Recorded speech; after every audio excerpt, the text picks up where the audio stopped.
जब ज़मीन हिलती है और ऊंची इमारतें पल भर में मलबा बन जाती हैं, हजारों इंसान चंद लम्हों में दुनिया से रुखसत हो जाते हैं, तो दिल एक सवाल जरूर करता है, आखिर ये सब क्यों हो रहा है। साइंस हमें बताती है कि ज़लज़ले ज़मीन की प्लेटें हिलने की वजह से आते हैं, लेकिन एक मुसलमान जानता है कि दुनिया में एक पता भी अल्लाह के हुक्म के बगैर नहीं हिल सकता। हर चीज अल्लाह की मशीयत से होती है। कुरान हमें बताता है कि बाज़ कौमें जब जुल्म और सरकशी में हद से आगे बढ़ गईं, तो अल्लाह ताला ने इनके ऊपर मुख्तलिफ अज़ाब नाजिल किए। और कुरान हमें यह भी बताता है कि हमारे अमाल की वजह से खुश्की और तरी पर फिसाद होता है, ताकि वो अपने किए का कुछ मजा चखें और वापस लौट आएं। आज जरा अपने मुआशरे या पूरी दुनिया के इंसानों को देखिए, झूठ आम है, सूद आम है, जुल्म आम है, फहाशी आम है, वालिदैन की नाफरमानी आम है, अल्लाह के अहकामात को मजाक बनाया जा रहा है। सोचें क्या ये सब काम अल्लाह की रजा वाले हैं? हरगिज नहीं। जब बंदा अपने रब से दूर हो जाता है तो अपना नुकसान करता है। ऐसी आफात हमें झंझोड़ती हैं और हमें बताती हैं कि हम कितने मजबूर हैं, और हमें एहसास दिलाती हैं कि असल ताकत अल्लाह ताला के पास ही है। हम ये दावा तो नहीं कर सकते कि फलां ज़लज़ला फलां लोगों के लिए अजाब है, क्योंकि इसका इल्म अल्लाह ताला को ही है। लेकिन हम ये जरूर कह सकते हैं कि ऐसे वाक़यात इंसानों के लिए एक पैगाम है कि हम अपने अमाल का जायजा लें, तौबा करें और अल्लाह ताला की तरफ रजू करें और अपनी जिंदगी को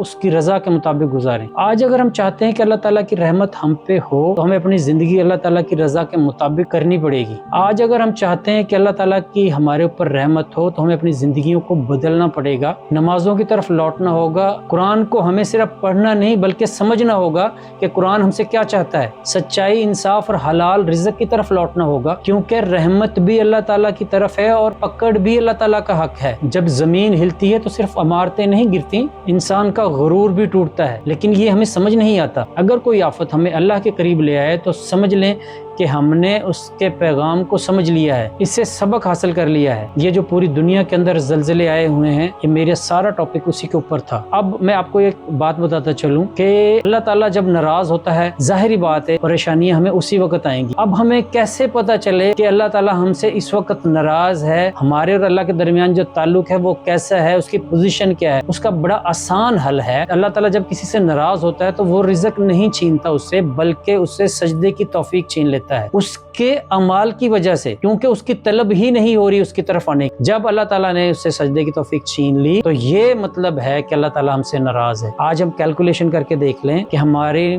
मस्जिदों के अंदर जब नमाज का वक्त होता है, कितने लोग हैं जो अल्लाह के सामने झुकते हैं और कितने वो लोग हैं जो बागियों की तरह बाहर फिर रहे हैं। कैलकुलेशन करके देख, कितने परसेंट लोग हैं जो उसका हुक्म मान रहे हैं, उसके सामने झुक रहे हैं। क्यों? नमाज एक्चुअल तो ये चीज है कि अल्लाह का हुक्म है कि मेरे सामने आके झुकें। अब तादाद आप खुद कैलकुलेट कर सकते हैं कि इतने सारे लोग नहीं झुक रहे, तो अल्लाह की नाराजगी बनती है। तभी ज़लज़ले आए हैं। कितना नुकसान हुआ है पूरी दुनिया में, ये आप वीडियोस के जरिए देख रहे हैं। मेरा बात करने का, ये सारी बात समझाने का मकसद इस वीडियो में यही था। अल्लाह की नाराजगी है, उसको राजी कर लें, उसकी तरफ झुक जाएं, बस खुद भी झुकें, अपने बच्चों को, अपने घर वालों को भी इस तरफ लाएं, ताकि अल्लाह ताला हमसे राजी हो, हमें आफतों से महफूज रखे। हम मुसलमान हैं, हमारा ये यकीन है। हम मुसलमान हैं और जो गैर मुस्लिम हैं, हमारे और उनके ईमान के अंदर फर्क है। हमें पता है कि ये मुसीबतें क्यों आती हैं। वो जो गैर मुस्लिम है वो साइंस की तरफ दौड़ते हैं, लेकिन हमें पता है कि कहाँ से सिलसिला शुरू होता है। हमारे हाथ में ये चीजें, हमें कंट्रोल करना चाहिए। अल्लाह पाक हम सबको अपनी रहमत के अंदर रखे, आमीन।